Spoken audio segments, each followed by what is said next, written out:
What's going on, everybody? RJ Ochoa here from SB Nation's bloggingtheboys.com. Hope all is well wherever you are. Hope you're happy, safe, healthy, and that you are enjoying Wednesday that is actually Sunday. Today is, in fact, Sunday, August 31st, 2025.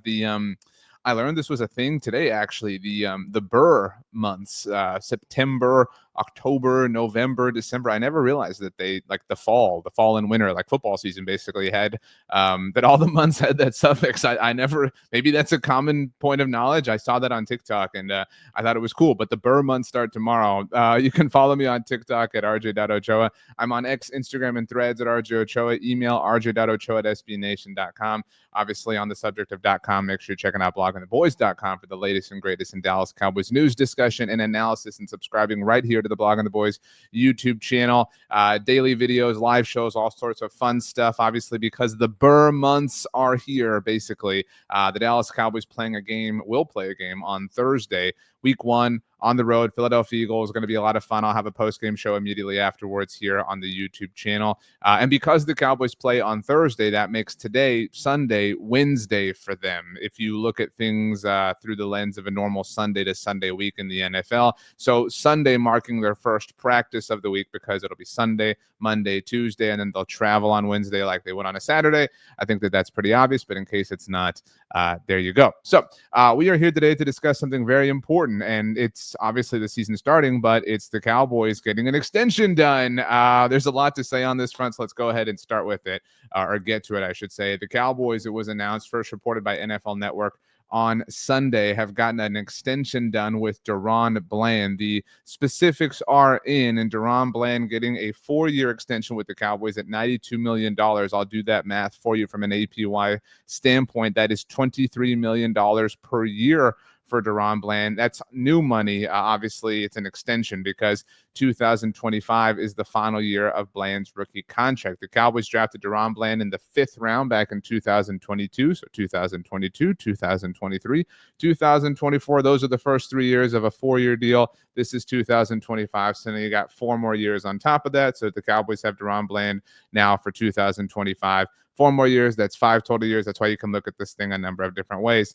Ultimately, again, I don't know how you can have this conversation without applying the context of the moment, and that is that today is Sunday, and the Cowboys traded Micah Parsons away on Thursday to the Green Bay Packers. Now, look, there's a lot of this that I think needs to be processed and needs to be said and needs to be sorted into what's fair and what's not. We all have emotions and thoughts and feelings on the Micah Parsons trade. I will say that in the immediate aftermath of it all, I said that I hoped that the only way that the trade would be worth it would be if the Cowboys learned something, if the Cowboys took a lesson. And I recognize how silly that is to say and how much of a long shot that sort of feels like. But getting a DaRon Bland extension done immediately suggests that maybe that's possible. I'm not jumping that far. I wouldn't advise you to do that. I'm not telling you what to do or what not to do. But the fact that the Cowboys said, okay, we made this decision, we made this trade, we can defend it how we want about defending the run and all this sort of stuff, whatever. But we have to get back to work. We have to get these extensions done. Seriously, I say this, with a full, genuine heart, no joke, no sarcasm, no anything. Well done by the Cowboys. Well done from them to roll their sleeves up and get this done. Could it have been done? Should it have been done earlier? Absolutely. Did it get done with an agent, which makes the irony of this whole saga hilarious and dumb and stupid? Of course. And I don't mean to be negative about it. What I mean to say is good for the Cowboys. Kudos to the Cowboys. Well done from the Cowboys getting an extension done with DaRon Bland. Look, it's a lot easier to negotiate with somebody in their first window of opportunity, even if it's 4 days before the season begins. This is what we have been asking for. The Cowboys did it, so they deserve a full and legitimate round of applause from all of us. Now, you may think this is an overpay. You may think it's too much. You may think DaRon Bland isn't worth this, that, or the other. Let's put the APY into perspective relative to what the rest of the NFL looks like at the cornerback position. What you're looking at here is over the cap and the cornerbacks, obviously, across the NFL, sorted by average per year. That's what APY is, average per year. AAV, another term in case you're confused, that's annual average value. We can say it a number of different ways. You see Sauce Gardner there at 30.1 per year. Getting that deal this offseason, also his first window of eligibility. He was drafted in 2022 as well, though he was a first-round pick, obviously, and DaRon Bland was a fifth. Derek Stingley Jr., these are the names we've been talking about. We've been saying that these deals could or would have been factors for the Cowboys in negotiating with DaRon Bland, and they obviously had to have been on some level, but ultimately still were not bars that DaRon Bland's new APY clears. We go J.C. Horn, Jalen Ramsey, Patrick Surtain, the second reigning defensive player of the year, and that's where DaRon Bland comes in. That puts him as the sixth highest paid cornerback in the NFL at the time of negotiation, and again, that's on an APY scale relative to the new money involved. And he comes in obviously north of AJ Terrell, who was taken in the CeeDee Lamb draft, obviously by the Atlanta Falcons. And so that's good. That's fair. I don't know that this is like massively upsetting, right? And the Cowboys said that because they didn't get the deal done with Micah Parsons, that they would have funds to be able to sign, this, that, and the third. And I stand by the fact that they could have done it all. They could have taken care of it all. If they were a forward-thinking operation, they could have done whatever. Not here to relitigate that. We're here to celebrate the DaRon Bland deal.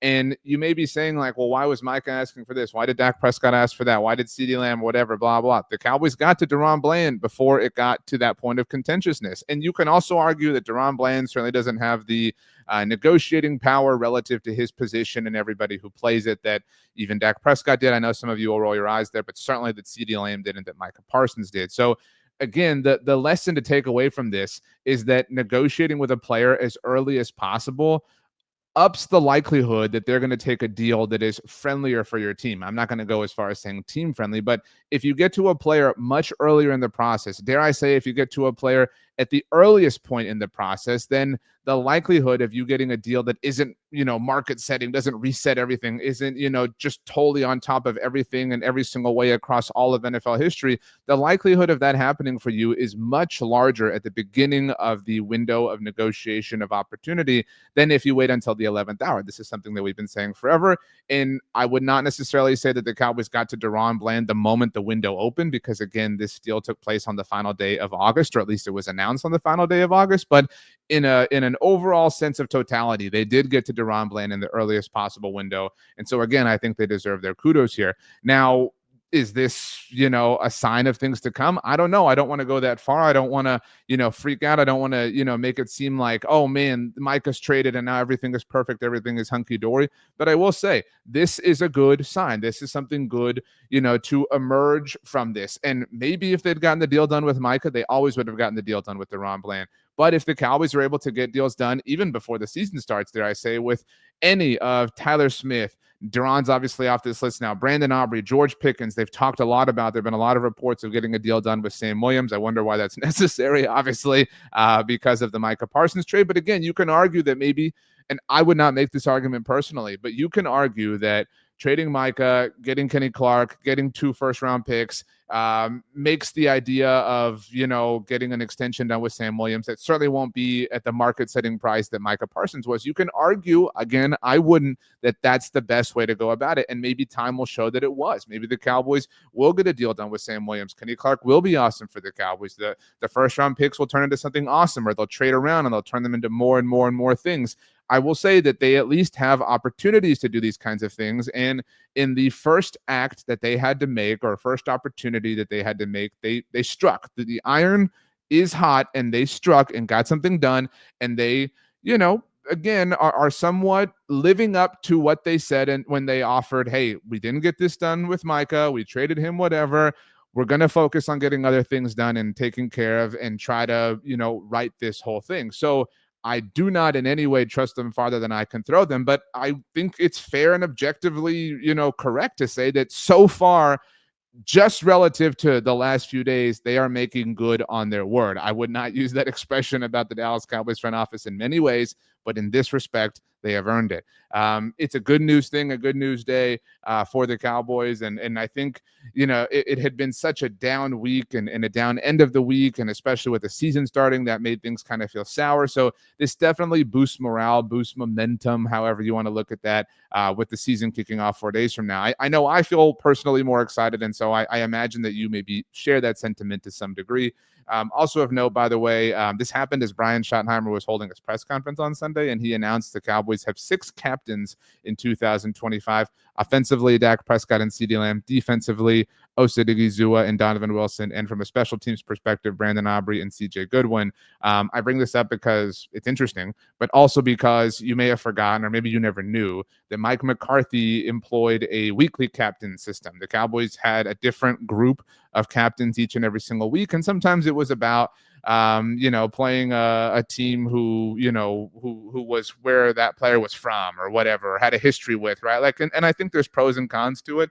I happen to like I've gone back and forth, but at least now I like the permanent captain system. And I would imagine, I know a lot of people care about this. I don't know, but we'll obviously know very soon. But I would imagine that with permanent captains now, the Cowboys will return to having the players in question wearing the captain's patch on their jersey. So we'll obviously find that out in a full totality sense on Thursday, because the Cowboys play a game on Thursday. They visit the Philadelphia Eagles. It's going to be a lot of fun. This is good news. I mean, like seriously, the Cowboys as an organization, the Dallas Cowboys franchise took a step forward on Sunday by getting this deal done with DaRon Bland. There have been very few days in which they have taken just steps forward without, kind of being a step back. And yeah, we can contextualize it and say the trade this, whatever. Like, again, the trade is going to be, an aroma that surrounds a lot of things for the foreseeable future. Nobody's trying to make it about the trade, but it's difficult to not connect one thing to another when something this massive happens, even if you look at it in a positive sense, having the draft capital for the future and whatnot. But Sunday was a very good day for the Dallas Cowboys. And I think that's, I feel like Kevin Malone, right? Like it's just nice to win one. And on Sunday, the Dallas Cowboys won one. So good for them. Happy for DaRon Bland. Happy for him and his whole family. You are all my internet family, and I hope that you have, pledged your family ties to me. And the way you do that is you follow me on social media, X, Instagram, Threads at RJ Ochoa, TikTok, as we talked about, RJ.Ochoa. Email is rj.ochoa@sbnation.com. If you want, you can obviously like this video. Please subscribe, leave a comment. I'll do my best to get to those as well. For now, my friends, I'm going to bid you adieu. We're going to have a very busy week, obviously, because it is a game week. And like I said, the Cowboys visiting the Philadelphia Eagles on Thursday. We'll have a post-game show immediately after here on the YouTube channel that can also be accessed within the Bleacher Report app. For now, though, I'm going to say goodbye to all of you. I hope you have something wonderful for lunch, something delicious for dinner, maybe a nice little treat. If you've got Labor Day off, I hope you do have it off. I hope it's wonderful and amazing. And remember to enjoy it, because it's football season. The Burr months are officially here. So let's go ahead and get out of here. Thank you so much, everybody, for hanging out, and we will see you next time.